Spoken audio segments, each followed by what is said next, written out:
Hello guys, kumusta kayo? Sa videong to, pag-usapan natin today ang mga taong may pambihirang allergy sa tubig. Parang napakahirap paniwalaan na may ganong kondisyon dahil hindi ka naman mabubuhay kung hindi ka iinom ng tubig. At ayon nga sa pag-aaral, 73% ang utak at puso ng tao ay binubuo ng tubig. Maging ang ating lungs ay mayroong 83% nito. Pati na rin ang iba pang internal organs, kahit nga ang ating mundo ay napapaligiran din ng tubig. Napakahirap magkaroon ng ganong kondisyon at malamang may tatanong mo rin kung paano kaya makakapaligo ang taong may allergy sa tubig.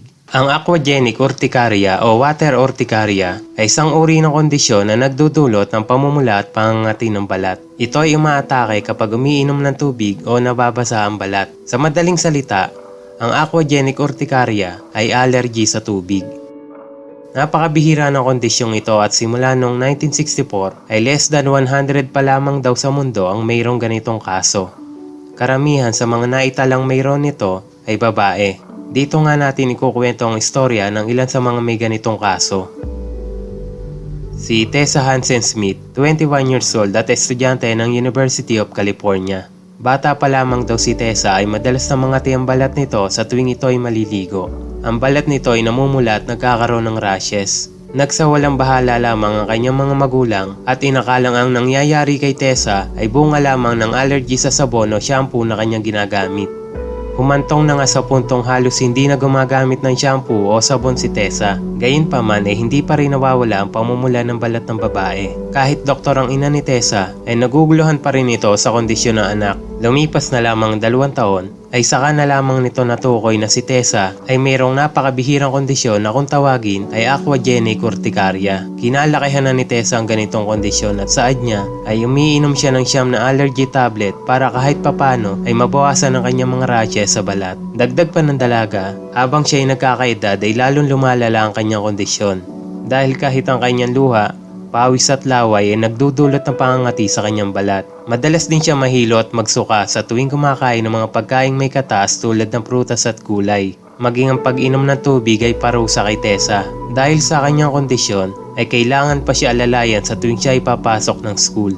Madalas kasi umuuwi ito ng maaga dahil sa kanyang allergy. Hanggang sa ngayon ay nakikipaglaban pa rin si Tessa sa kondisyong ito. At sa kanyang Instagram ay binabahagi niya ang kanyang mga pinagdadaanan. Saad pa ng dalaga, para sa kanya, ang maka-attend sa buong subject at makita ang mga kaibigan ay napakalaking bagay na para sa kanya.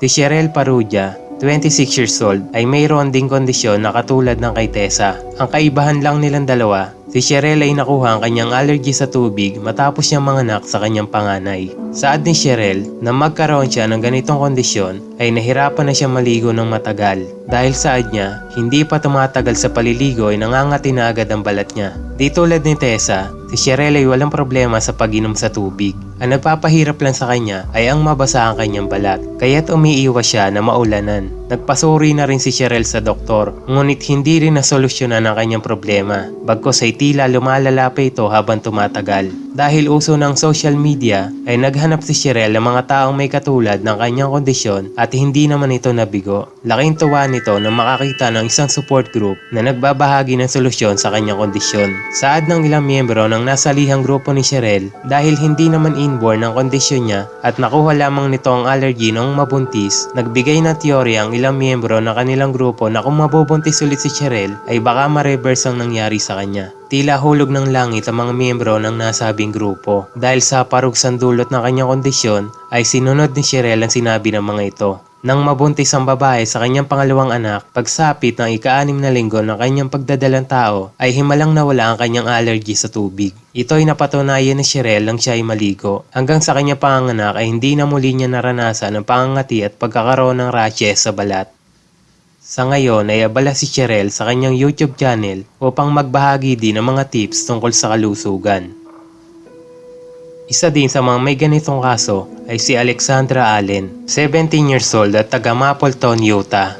Habang nasa bakasyon nung siya ay 12 years old pa lamang, matapos ang paliligo sa swimming pool, nagising na lamang si Alexandra na puno ng rashes at pangangati ang katawan. Tumagal pa ng 2 taon bago tuluyan natukoy ang kondisyon ni Alexandra. At sinabi nga ng kanyang dermatologist na siya ay may aquagenic urticaria. Simula nung siya'y ma-diagnose ay naging vegetarian ang babae. 2 hanggang 3 beses kada linggo na lang din ito maligo at iniiwasan niyang magpapawis. Bukod dito, upang maiwasan ang rashes ay diet coke nang iniinom ng dalaga imbes na tubig. Hanggang sa ngayon ay wala pa ring permanenteng solusyon sa nasabing kondisyon at tanging inirereseta lamang ng doktor ay panandalian lunas lamang.